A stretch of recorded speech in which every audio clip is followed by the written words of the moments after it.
2023년 12월 22일 금요일 엘리니의 일기. 오늘의 날씨 추워를 연발할 겨울 계속. 신혼여행에서 돌아온 함덕주 FA 계약 기사를 기다리고 있는데 에이전트와 어느 정도 합의점을 찾았다는 기사가 나더니 더 이상 소식이 없다. 대신 메이저리그에서 일본 투수들의 계약 소식만 연이어 터지고 있구나. 오타니를 잡았던 LA 다저스가 일본 NPB 최고의 에이스 투수라는 야마모토 요시노부까지 12년 3억 2,500만 달러 원화로 하면 약 4,200억 원으로 잡았다니. 이제 LA 다저스는 일본 국민들의 사랑을 받는 팀이 되겠구나. 근데 이 선수 야마모토 요시노부도 포스팅이었구나. 그래서 원소속 팀인 오릭스도 원화로 650억 정도의 이적료를 받는다고 하고, 야마모토 요시노부는 LA 다저스와 12년이라는 굉장한 단연 계약이라 그렇긴 하겠지만 3억 2,500만 달러는 메이저리그 투수 계약으로는 최고액이라고 한다. 그리고 며칠 전 샌디에이고 파드리스와 계약에 합의했다는 일본 NPB 최고의 마무리 투수라는 마스이 유키의 계약 금액은 정확히 나왔나? 찾아봤더니 4년 2,096만 달러, 원화로 270억 정도? 1년 연봉이 70억에 육박하는 대박 계약인데 요즘 하도 억 달러 하며 어걱거리는 계약만 보다 보니 와, 역시 불펜은 이 정도밖에 못 받는 건가 싶은 생각은 왜 드냐?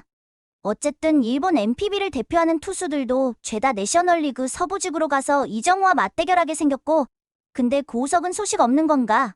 가장 궁금했던 임찬규의 FA 계약이 끝나서인지 임찬규가 계속 우리 LG의 선발진을 채워줄 테니 다른 선발 투수들의 관심이 가기 때문인지, 뜬금없이 최원태의 트레이드가 성공이냐 실패냐로 커뮤 게시판이 활활 불탔던 모양이다.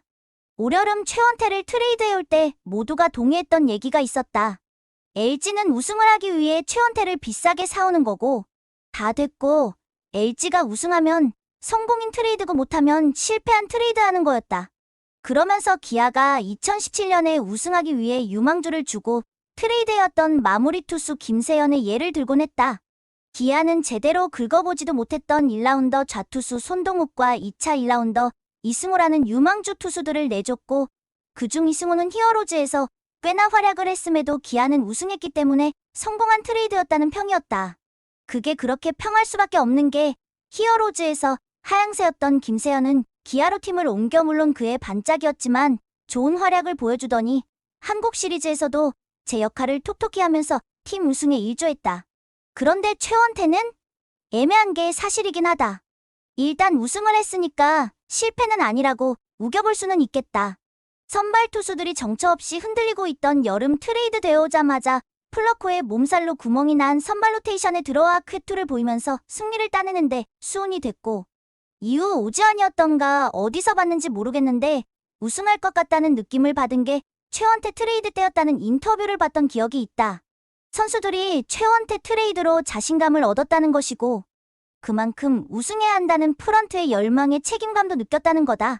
그리고 당시 기억으론 우리처럼 선발 투수의 약점을 보이던 경쟁팀 팬들은 LG는 약점을 보강하는데 자신의 팀은 그것도 못해서 LG가 올 시즌은 달려나가겠거니 하는 말들이 많았고, 이때부터인가 아니면 추가로 얘기하겠지만 이후 최원태가 형편없는 투구를 이어가는데도 다 이겨내고 승수를 쌓는 LG를 보고서인가 타 팀들이 1위 자리를 더 이상 노리지 않고 중상위권 싸움에서 2위를 쟁취하기 위해 싸웠던 기억도 난다.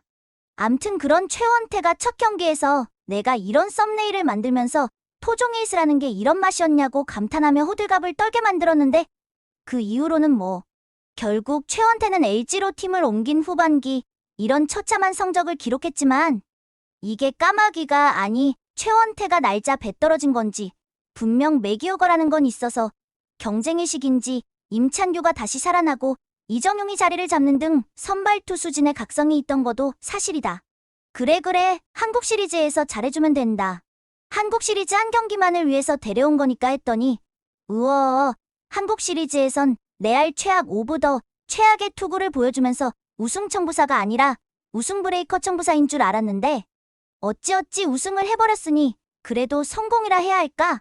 나 일찌감치 선발 트레이드를 해야 한다 주장했었고, 고백하자면 그중에 최원태를 가장 원했었는데 그래도 나 차마 성공적인 트레이드였다고는 못하겠다.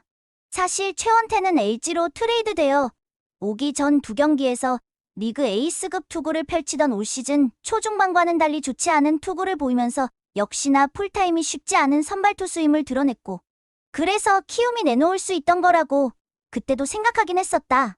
근데 아무리 그래도 이렇게까지 망토를 보일 줄은 몰랐었지. 반대급부였던 신인 투수 김동규와 신인 드래프트 1라운드 지명권은 그렇다고 해도 나 이재원과 함께 팀 내 유망주 1, 2위로 쳤던 이주영을 보낸 게 많이 아쉽긴 했어도 나 역시 이주영이 가자마자 저렇게까지 터질지도 몰랐고, 내년 이후가 리그 최고의 타자로 더 기대되는 특급 외야수 자질을 바로 보여줄지도 몰랐지. 그래서 당시 최원태 트레이드를 반대했었다는 분들도 나오던데, 그분들 혹시 최원태 트레이드를 반대했을 뿐 대신 켈리를 바꾸라고 강력 주장했던 분은 아닌지, 아니면 진짜 켈리 교체든 트레이드든 아무것도 하지 말고 그냥 지금 그대로 가보자고 주장했던 분인지 궁금하다. 근데 기억에 아무것도 하지 말고 그냥 가보자고 했던 분들도 꽤 있었던 것 같긴 하다. 최원태를 트레이드해오지 않았다고 해서 LG가 우승을 못했을까라는 질문이 많이 나오는데, 정수구님께서 야만 없이라고. 야구에 만약이란 없어요. 만약이란 걸 붙이면 다 우승하죠라는 내가 가장 좋아하는 야구 명언 중 하나를 남겼는데, 나도 뭐 그렇게 생각한다. 지금도 이주영 아까워서 자다가 벌떡벌떡 깨긴 하지만 우승하겠다고 선수 구성하고 144경기 땀 흘리고 우리도 하루 몇 시간씩을 써가며 그 많은 돈을 소비하면서 응원하는 건데, 이런 얘기를 하고 있자니 올해 우리 우승 못했음 어쩔 뻔했어라는 생각에 새삼스럽게 소름이 확 끼치네. 뭐 어쩌겠어. 내년에 100넘버 20번 달고 마운드에 오를 최원태가 다시 잘 던져주길 바랄 뿐이지. 그냥 느낌도르긴 하지만 최원태 왠지 내년에 잘해줄 것 같아. 켜켜. 엘리니의 일기 끝.